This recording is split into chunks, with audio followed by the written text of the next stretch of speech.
हाँ जी जी। कैसे हो आप सब।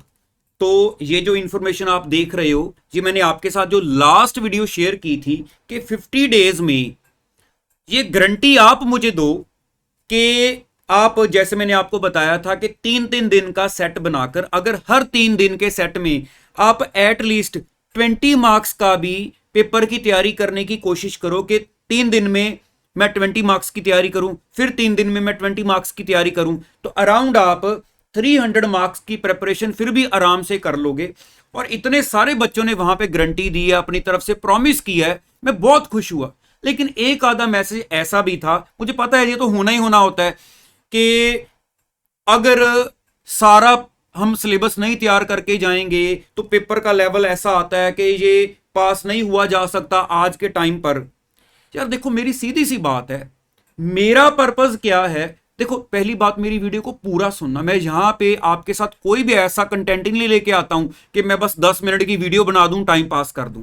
मेरा कोई मकसद होता है, मैं आपके साथ कुछ इंपॉर्टेंट चीजें डिस्कस करूंगा जो आपका बहुत सारा टाइम किल होने से बचाएंगी। ठीक है, बस याद से वीडियो को, जैसे आपने उस दिन भी लाइक किया था, वो करके, न्यू बच्चे हो, सुन लो 2-4 दिन, कंटेंट काम आता है तो आप मेरे को ज्वाइन करना, क्योंकि मेरी पूरी कोशिश रहेगी आपके एग्जाम क्लियर हों। टाइम जितना भी हमारे हाथ में है उसको साइड पे कर दो। अब मेरी बात को सुनो। देखो, सीधी सी बात है, मेरा क्या कहने का मकसद है। हमारे पास चलो चाहे 50 दिन है, चाहे 50 से कम है। अब अगर हम यही सोचें कि बस अब नहीं हो सकता, अब पूरा सिलेबस नहीं हो सकता, फिर बैठ जाएं जाके घर पे, है ना। नहीं हो सकता है तो ठीक है, अगली बार अटेम्प्ट दे देंगे। फिर क्या ऐसा कोई सोच सकता है? अच्छा, अगर मैं किसी को कह दूं नहीं होगा, तो क्या मेरे कहने पे छोड़ दोगे? है ना, शायद मेरे को कुछ ना कुछ नीचे कुछ ऐसे बुरा लिख के जाओगे, फिर कोई और बंदा सर्च करोगे जो बता रहा होगा कि नहीं ऐसे हो जाएगा, फिर उसको सुनेंगे, क्योंकि हमारा काम ही है ये चीजें करना, पढ़ना तो हमने है ही नहीं। तो मेरी बात को ध्यान से सुनो। मेन चीज क्या है कि 50 डेज में हमारा एक ही फोकस होना चाहिए कि अगर मैं दिन में, मेरे पास 24 घंटे हैं, तो मेरी कोशिश यह है कि मैं 24 घंटे में से कभी 12, कभी 13, कभी 10, कभी 15, ये मिक्स मैच करके जितनी आउटपुट सोच रहा हूं, मैं उतनी आउटपुट निकाल के, जितना टारगेट मैं सेट करके सोता हूं रात को, अगर मैं उतना टारगेट अचीव कर लूं, तो वो टारगेट चाहे मुझे सिलेबस के 100% तक ना भी पहुंचाए, तो भी मेरे पास होने के बहुत सारे चांसेस रहते हैं। 100% तो अगर कोई सारा कर भी जाता है, क्या आपको लगता है कि वो सारा पेपर में जाके रिकॉल हो सकता है ना? क्या आपको सारे, जहां जहां भी लॉ में कोई आपकी पेनल्टीज हैं, इंफॉर्मेशन है, क्या वो सारी याद करके जाते हो? ऐसा नहीं होता। तो एक बात सबसे पहले सोचो, हमारा सबसे पहला टारगेट है कि मेरा जो दिन है उसमें मैंने जितना भी काम टारगेट सेट किया है वो मुझे अचीव करना है, जो मर्जी हो जाए। यहां पे मेरे को कोई चाहे डिमोटिवेटेड मैसेज मिल जाए, या मेरे को कोई ऐसी इंफॉर्मेशन मिल जाए कि अब होना पॉसिबल नहीं रहा, उन चीजों को साइड पे कर दो। पहली बात। अब दूसरी बात मेरी ध्यान से सुनना, मैं आपको क्या कहना चाह रहा हूं। हमारी सबसे बड़ी गलती, जिस वजह से हमारी जिंदगी रुलती है, वो कहां है कि हम जिंदगी में जो भी टारगेट सेट करते हैं, पता नहीं क्या होता है, हम उन टारगेट्स को उस टाइम पर अचीव नहीं कर पाते, क्योंकि हमने किसी चीज का एंड लिमिट ही नहीं सेट की है। देखो, सीधी सी बात है, हमें सीए करने में मोस्टली ज्यादातर बच्चों को अटेम्प्ट्स ज्यादा लग जाती हैं। अगर आईसीआई की तरफ से यह कर दिया जाए कि अगर मान लो आपने कोई भी ग्रुप दिया, अगर वो एक बार ना क्लियर हुआ तो एक ही और ऑप्शन है, 2 बार से ज्यादा आप ग्रुप दे ही नहीं सकते, तो मुझे नहीं लगता कि किसी बच्चे को एक अटेम्प्ट से भी ज्यादा लगेगी। वो डरते डरते पहली अटेम्प्ट में क्लियर करने की कोशिश करेगा। और अगर मान लो, सपोज कर लो कि वहां पे हमारा विद इन टाइम नहीं क्लियर हो पाता कोर्स, और हम उससे बाहर हो गए, तो एटलीस्ट हम अपना टाइम जितना हम लगाई जा रहे हैं, हमें पता होगा अब ऑप्शन ही नहीं है, अब कुछ और ही करना पड़ेगा। तो जिंदगी का कितना टाइम हमारा बच जाता। लेकिन यहां पे क्या है, टाइम डाली जा रहे हैं, जहां एग्जाम नहीं क्लियर हो पा रहे, क्योंकि हमें लग रहा है कि हो जाएगा, लेकिन अपने अंदर वो जोश के साथ इसका एंड नहीं लेके आ रहे कि यहां तक हो गया ठीक है, अगर मेरे से यहां तक ना हो पाया मैं छोड़ने लगा हूं।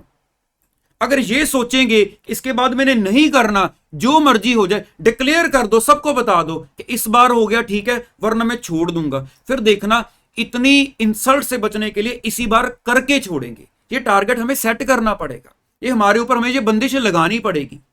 और वो तो चलो एक दूर का टारगेट है, मैंने इस बार करके ही छोड़ना है। मेन चीज आती है डेली टारगेट्स अचीव करते जाऊंगा तो मेरा मेन टारगेट अचीव होगा। अगर डेली टारगेट्स ही नहीं अचीव होंगे तो मेरा मेन टारगेट कैसे अचीव हो पाएगा।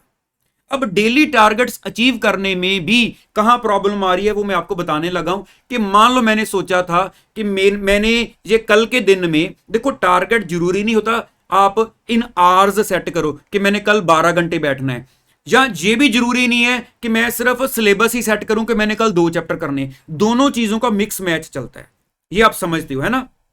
अगर मैंने आज रात को टारगेट सेट किया कि कल को ये 2 चैप्टर होने हैं और वो 2 चैप्टर मेरा आइडिया है कि मेरे 12-13 घंटे लगा के पूरे हो जाएंगे, तो अगर मैंने कल के टारगेट को अचीव करने में उस डे की शुरुआत ही लेट कर दी, मैंने सोचा था मैं सुबह 7 बजे तक पढ़ने बैठ जाऊंगा, मुझे वहां पर पढ़ना स्टार्ट करने के लिए 9 बज गए, तो सारा दिन मेरा कम से कम दिन में से, बाकी टाइम में से मेरे ख्याल से आधा टाइम तो 4-5 घंटे तो इसी टेंशन में जाएंगे। अगर सुबह टाइमली लगता तो अब तक ये हो जाता है ना। अपने आप को कोसते ही रहेंगे और फिर हमें लगता है कि कोई बात नहीं, कोई बात नहीं, अगर 2 घंटे लेट स्टार्ट किया तो 2 घंटे लेट सो जाऊंगा, क्योंकि एंड लिमिट तो आदत है जिंदगी में, कोई सेट ही नहीं करनी हमने। 3 घंटे लेट सो जाऊंगा, लेट स्टार्ट किया तो कोई बात नहीं। अब 3 घंटे लेट सोए तो अगले दिन सुबह 7 बजे कहां उठ पाएंगे, फिर अगले दिन का प्लान लेट। तो इसके साथ क्या होता है, 2-3 दिन तो हम मुश्किल से धक्के से अपने टारगेट को अचीव करते हैं, उसके बाद फिर से वहीं के वहीं कि अब फिर से सारा हिल गया, अब क्या करें। तो सबसे पहली चीज आप एक काम करो, जैसे फॉर एग्जांपल कल का दिन अब आपके पास आ रहा है, आप सबके कल के लिए क्या टारगेट्स हैं, आप एक टारगेट लेकर चलो कि कल सुबह कितने बजे उठना है, ये बाद में सोचना। एक टारगेट सेट कर लो कि कल रात को 11 बजे के बाद या 12 बजे के बाद, ठीक है, जहां आपका जो भी शेड्यूल होता है टाइम बैठने का, पढ़ने का, आप लेट नाइट तक जागते हो या जैसे भी है, एक टाइम सेट कर लो कि अगर आप रात को ज्यादा देर तक नहीं बैठते, सेट कर लो कि आज मैंने 11 बजे अपनी स्टडी को बंद करना है। अगर 11 बजे बंद करना है, फिर सोचो कितने बजे स्टार्ट करूं ताकि 11 बजे मजबूरी है मेरी, मुझे बंद करना है, मैंने नहीं बैठना, तो मैं कितने बजे सुबह स्टार्ट करूं, 6 बजे करूं या 7 बजे करूं। उस हिसाब से उठकर अपना टारगेट अचीव करने की कोशिश करो। लेकिन मान लो कोई बच्चा अगर सुबह 7 बजे सोचा था, 11 तो आपने फिक्स कर दिया बंद करने का टाइम है, अब सोचा था 7 बजे उठूंगा तो 11 बजे तक काम हो जाएगा, लेकिन उठने में और स्टार्ट करने में आपने 9 बजा दिए, लेकिन बंद आपको 11 बजे करना है, क्योंकि उससे अगला दिन हमने खराब नहीं करना। बात समझे। अब ये नहीं कि रात को 2 बजे तक बैठ जाओ, फिर अगला दिन भी खराब करोगे, फिर 2-3 दिन के बाद फिर से वहीं आ जाओगे पीछे। लेकिन ये चीज आपको आपका एक दिन खराब करवाने के बाद आगे की लाइफ आपकी स्मूथ कर देगी, ये चाहे आप ट्राई करके देख लो, ठीक है। तो इसलिए कोई भी चीज अपने माइंड में ना आने दो कि पूरा नहीं हो पाएगा तो नहीं हो पाएगा। देखो सिलेबस इतना है, चाहे 1 साल और ले लो तब ही नहीं पूरा हो पाएगा। अमेंडमेंट्स आई जाएंगी, चीजें नहीं आ जाएंगी, चीजें बदल जाएंगी, तो आपको एंड मोमेंट पर आकर जितना मर्जी कोशिश कर लो, चीजें नई हाथ में पकड़नी पड़ती हैं। ये कहने की बात है कि सारा कुछ पहले करके रखा था, कई चीजें एंड में जाके मिलती हैं। कोई नोटिफिकेशन सर्कुलर आप उठाते ही आपको साइट पे मिलते ही बाद में जाके, जब पेपर को रह ही 2 महीने गए हैं, तो कब करोगे, फिर करने पड़ेंगे, कोई ऑप्शन नहीं है। तो करो उन चीजों को जो जो इंपॉर्टेंट लग रहा है, बस अपना टारगेट बना के चलते जाओ, देखते जाओ कि आपके पास कोई कंपाइलर्स होंगे, आपके पास कोई एनालाइजर्स होंगे, आपके पास स्कैनर्स होंगे, आपके पास बुक में चार्ट बना होगा कि इनमें से पक्का पेपर आ रहा है, इनमें से नहीं आ रहा, इनमें से आ रहा। बस अपना फोकस रखो कि जो भी, देखो चीजें सिलेबस से आपसे हो सकता है सारी ना हो पाए, लेकिन ये पता होना चाहिए कि मैं ये नहीं करके जा पा रहा हूं, मतलब जो छोड़ना है उसको प्लान के साथ छोड़ो।